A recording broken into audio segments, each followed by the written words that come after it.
Direct News TV. April 14, 2024.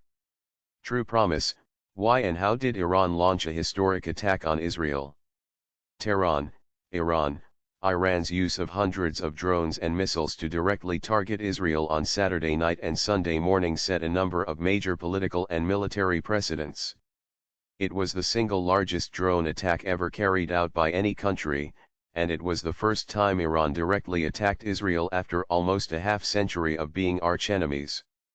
Here's a look at what political, military, and economic considerations Tehran might have factored in while deciding on the attack that has amplified fears of a larger regional war and that could also affect the direction of Israel's war on Gaza. The politics. The Islamic Revolutionary Guard Corps, IRGC, dubbed the Operation True Promise to show that top leaders in Tehran, including Supreme Leader Ayatollah Ali Khomeini, intend to make good on their vows of punishment for attacks by Israel and others.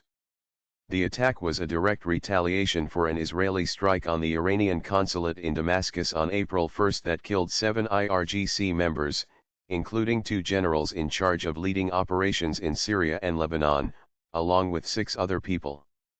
It was mainly aimed at strengthening Iran's deterrence, which critics said had been compromised after increasingly confrontational policies and military strikes by the United States and its allies across the region, especially following the January 2020 assassination of top General Qasem Soleimani in Iraq.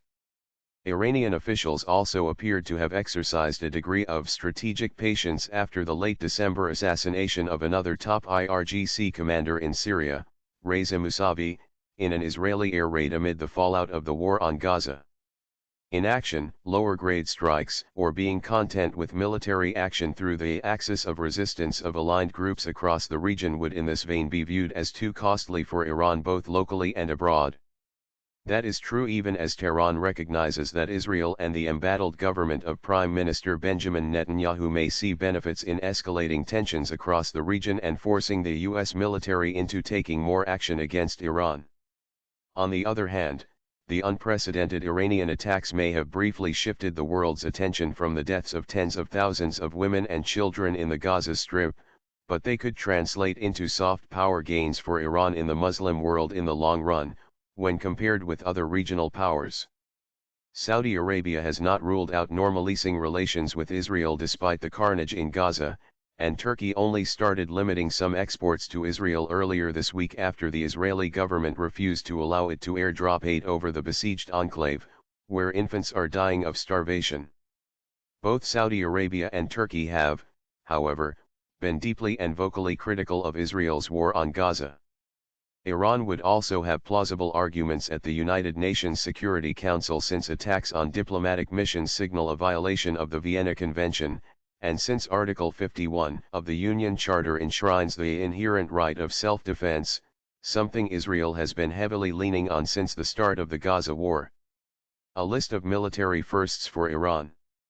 There is no official confirmation from Iran about exactly how many drones or ballistic and cruise missiles it used to attack Israel, but the Israeli military said more than 300 were launched.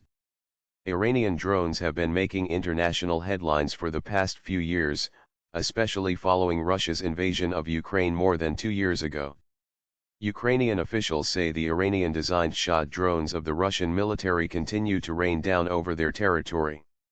Shahd 136 kamikaze drones that carry a relatively small warhead weighing some 50 kilograms, 110 pounds, were used in the attack on Israel, Iranian state television said on Sunday. Telegram channels affiliated with the IRGC said the Shahd 238, which is powered by a turbojet rather than the propeller on the 136 model, was also used in the attack. The 238 model sacrifices some maneuverability for significantly higher speeds that are believed to reach as high as 600 kmph, 372 miles per hour. Iran has long been known to possess the largest and most varied missile arsenal in the Middle East, but this was by far the largest test of its capabilities. State television said the Ahmad long-range ballistic missile and the Pave cruise missile were used to attack Israel. In February, in large-scale military exercises that included simulating an attack on the Palmachim air base in Israel, The IRGC used Emad missiles and launched the Desful ballistic missile from a warship. Iran also possesses Fateh, a hypersonic ballistic missile that could theoretically arrive in Israel in as little as 7 minutes, along with a cruise missile variant of the same family. There was no indication the missiles were used in the early Sunday attacks.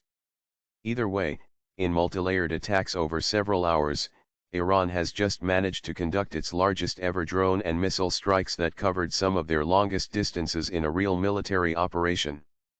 The operation achieved a level of success that exceeded our expectations, said IRGC Commander-in-Chief Hossein Salami, adding that the projectiles only targeted military sites, including the Nevatim air base in the Negev desert that was allegedly used to launch the Israeli strikes on the Iranian consulate in Syria. What are the economic effects?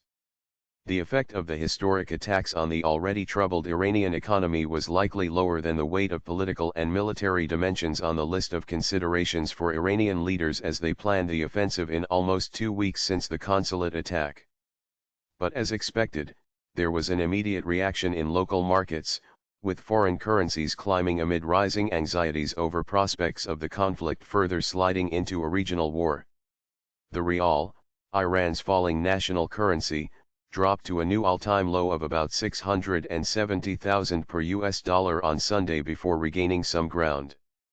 The semi-official Tasnim news website reported on Sunday that very few currency and gold deals are taking place in Tehran and other markets as an atmosphere of caution is dominant. The Tehran prosecutor's office announced on Sunday that it opened a case against an unnamed journalist and the Jahani Sanat newspaper they worked for due to disturbing the society's psychological security and disturbing the economic atmosphere of the country. My name is Kingsley.